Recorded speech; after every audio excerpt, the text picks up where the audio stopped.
যারা ধারণ করতে পারবে না এই পরিবর্তন বাংলাদেশে, আমার মনে হয় সেই রাজনীতিবিদেরও কোনো ভবিষ্যৎ নাই, সেই রাজনীতির দলেরও কোনো ভবিষ্যৎ নেই। So this is very important that Bangladesh একটা ইকুয়ালিটারিয়ান সোসাইটি হবে, একটা ওয়েলফেয়ার স্টেট হবে কিনা, এটা কিন্তু সকলের মনে একটা বড় প্রশ্ন। কারণ বিগত দিনের এত এক্সপ্লয়টেশন, এত কনসেন্ট্রেশন অফ ওয়েলথ এবং এত করাপশন, যেটা ইকোনমিকে ড্রেন করেছে, যাদের পকেটে গেছে আর বাকিরা ডিপ্রাইভ হয়েছে। তো এই কনটেক্সটে আজকের সাবজেক্টটা অত্যন্ত গুরুত্বপূর্ণ। অর্থায়নের কথা আমরা আলোচনা করেছি এবং এখানে আমরা ট্যাক্স, জিডিপি ইত্যাদি আমরা তো জানি যে বাংলাদেশে, ইনফ্যাক্ট বাংলাদেশে 2015 সালে ট্যাক্স জিডিপি রেশিও ছিল 10.9, এখন এটা 8.2-তে দাঁড়িয়ে। কিন্তু মানুষ যে টাকাটা দেয় আর এনবিআর এর যে হিসাব আছে, এটার মধ্যে একটা বড় পার্থক্য আছে, এটা মনে রাখবেন।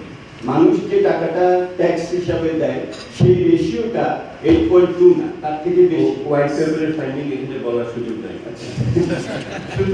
সুতরাং এটা খেয়াল রাখতে হবে যে এখানে যে করাপশন এবং এখানে গুড গভর্নেন্সের যে ইস্যুগুলি, সেটা কিন্তু আমাদেরকে খেয়াল রাখতে হবে। আরেকটা ইম্পর্টেন্ট কোশ্চেন এখানে অর্থনৈতিক দিক থেকে যদি আমরা ধরি, যেটা খসুভাই কিছুটা ইঙ্গিত করেছেন, যে আমরা যখন নাকি এই অর্থায়নটা করি, আমরা তাদেরকেই করি যাদের নাকি প্রান্তিক যে ভোগ প্রবণতা এটা অনেক বেশি, মার্জিনাল প্রপেন্সিটি টু কনজিউম। বাংলাদেশের নাগরিকের হলো তার অধিকার বোধের থেকে এইটা পাওয়ার, সে ন্যায্যতা তাকে দিতে হবে, আর বাদ বাকিটা আপনারা সমাধান করেন। ভালো থাকবেন।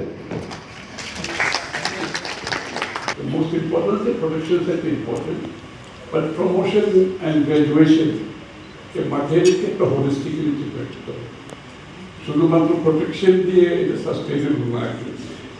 এখানে ইকোনমিক কনসিডারেশন আছে, রিসোর্স কনসিডারেশন আছে, ডেলিভারি কনসিডারেশন আছে, অনেক বিষয় আছে। সুতরাং আমরা যদি হোলিস্টিক্যালি যদি অ্যাড্রেস করতে চাই, তাহলে আমাদের স্কোর কার্ডের কথা বলা হয়েছে, এবং স্কোর কার্ডের মধ্যে রেড স্কোর কার্ড কোনটা হবে, ইয়েলো কোথায় হবে, তারপরে গ্রিনে গিয়ে আমরা কোথায় এক্সিট নেব।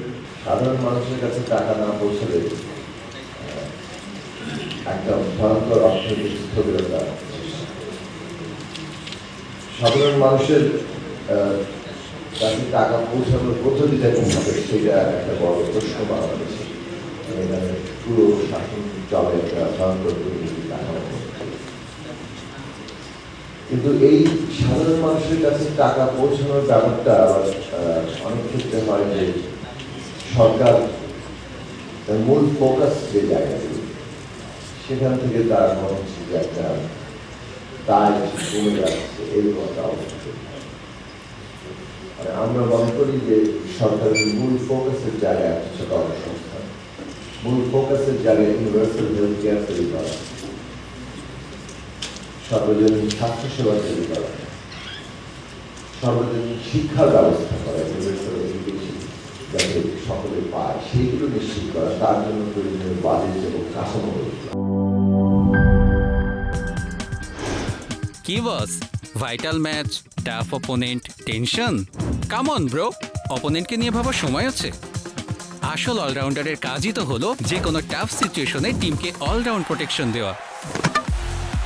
জাস্ট লাইক মাই টাইলক্স, যার অ্যান্টিব্যাকটেরিয়াল এজেন্ট টয়লেটের কোনায় কোনায় পৌঁছে 99% জীবাণু ধ্বংস করে, টয়লেটের কঠিন দাগ ও দুর্গন্ধ দূর করে টয়লেটকে রাখে ক্লিন আর সুবাসিত। টাইলক্স টয়লেট ক্লিনার, ক্লিন মানেই টাইলক্স।